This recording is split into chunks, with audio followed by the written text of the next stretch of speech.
TFC spiritual ప్రేక్షకులకు స్వాగతం. ఈ వారం రాశిఫలాలు పరిశీలిద్దాం. ఓం అరుణాం కరుణాతరంగితాక్షిం ధృతపాశాం కుశపుష్పబాణచాపాం అణిమాదిభిరావృతాం మయూకైః అహమిచ్చే విభావయే భవానీం శ్రీవిద్యాం శాంతమూర్తిం సకలసురనుతాం సర్వసంపత్ప్రదాత్రీం సకుంకుమ విలేపనామళికచుంబికస్తూరికాం సమందహసితేక్షణాం శశరజాపపాశాం కుశాం అశేషజనమోహినీ మరణమాల్యభూషోజ్వలాం జపా కుస్మభాసురాం జపవిదౌ స్మరేతంబికాం.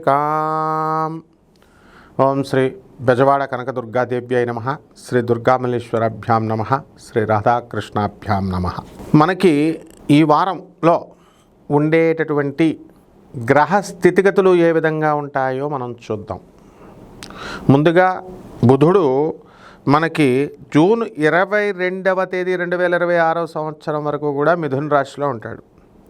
అలాగే మరి జూలై 4 తర్వాత నుంచి శుక్రుడు సింహరాశిలోకి వచ్చేసాడు.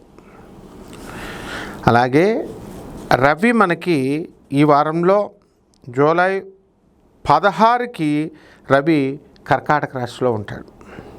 అలాగే కుజుడు ఆగస్టు 2 వరకు కూడా వృషభ రాశిలో ఉండడం అనేటటువంటిది జరుగుతుంది. ఇక శని వక్రించి జూలై 27 నుంచి వక్రించి మీనరాశిలోకి వస్తాడు. అలాగే రాహు కుంభరాశి, కేతు సింహరాశి. దీన్ని బట్టి ఒక్కొక్క రాశి వారీగా ఎలా ఉన్నాయో ఫలితాలు చూద్దాం.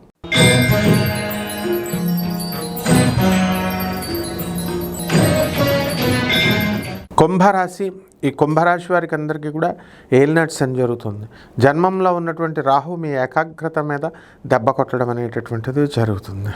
అలాగే మనకి ధనస్థానంలో ఉన్నటువంటి ఈ శనిగ్రహ ప్రభావం వలన అద్భుతాలు మీరు చేస్తారు. ఇన్కమ్స్ బాగా పెరుగుతాయి. జడ్జిల పోస్టులు మీకు రావడానికి అవకాశాలు ఉన్నాయి ఇలా చదువుకున్నటువంటి వాళ్ళకి. అలాగే విద్యార్థులు ఎవరైతే ఉన్నారో అటువంటి వాళ్ళందరికీ ప్రభుత్వ ఉద్యోగాలు వస్తాయి. షష్ఠ స్థితిగతులైనటువంటి గురు రవి గ్రహాల ప్రభావాల వలన అద్భుతంగా మీరు ముందుకు దూసుకువెళ్ళిపోవడం అనేటటువంటివి జరుగుతాయి. అలాగే భార్య యొక్క శుక్రగ్రహము మరి కేతువు వీరిద్దరూ కూడా మీ జన్మ రాశిని మీరు చూడడం ద్వారా అనేకమైనటువంటి లాభాలు మీకు కలుగుతాయి. ఆర్థికంగా మీరు పుంజుకుంటారు. ఆధ్యాత్మికంగా మీరు ఆలోచన చేస్తారు. దూరపు ప్రయాణాలు వెళ్ళవలసినటువంటి అవసరం మీకు ఏర్పడుతూ ఉంటుంది. పుణ్యక్షేత్రాలు, దైవ దర్శనాలు ఇవన్నీ కూడా మీరు చేస్తారనమాట. అలాగే పక్కింటి వాళ్ళతో, ఎదురింటి వాళ్ళతో ఎంతో సఖ్యంగా ఉంటారు.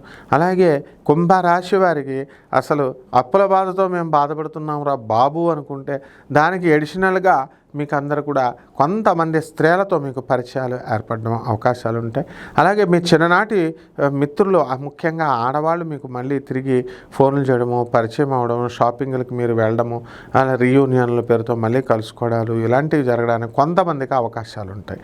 కాబట్టి పరిహారాలు ఏలినాటి శని కాబట్టి శని జపం చేయండి, శని స్తోత్రాలు చదవండి. శనికి కిలోంపావు నల్ల నువ్వుల్ని, నల్లని వస్త్రాన్ని పేద బ్రాహ్మణులకి శనివారం నాడు ఉదయం 8 గంటలకు దానం చేసుకోండి. దశమహావిద్యల్లో ఒకటైనటువంటి మహాకాళి అమ్మవారి యొక్క హోమాన్ని కానీ, ఆ అమ్మవారి యొక్క మంత్ర జపాన్ని కానీ మీ ఇంట్లో చేసుకోండి. అలాగే మర్రి చెట్టును మీ ఇంట్లో పెంచుకోండి. ఈ రకంగా చేసుకోవడం ద్వారా బ్రహ్మాండంగా ఉంటుంది. శుభమస్తు.